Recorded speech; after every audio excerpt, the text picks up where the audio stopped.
Fatima, I am from grade 9. Myself is Fatima, I am from grade 9. Myself Vidya Tasneem, I am from grade 9. Today we are going to explain you about plant cell. Plant cells are eukaryotic cells that make their own food through photosynthesis. Cell wall. Plant cells have cell walls composed of cells. It provides to the strength and protection to the plant. Plasma membrane. Plasma membrane is also termed as cell membrane. It is a selective permeable membrane of the cell. Cytoplasm. Cytoplasm is jelly-like substance found between nucleus and cell membrane. Nucleus. Nucleus is a double membrane which functions as a control center of the plant cell. Endoplasmic reticulum.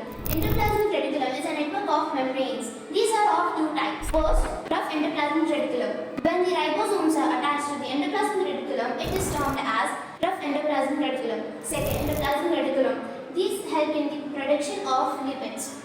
Mitochondria. Mitochondria is also called as the powerhouse of the cell as it produces energy-rich molecules to the plant cells. Mitochondria is also having a double membrane. Plastids. Plastids are large membrane-bound organelles contains green color pigment in it. Golgi apparatus. Golgi apparatus is also termed as Golgi complex. This cell organelle is responsible for transporting, modifying and packaging proteins and lipids to the targeted destination.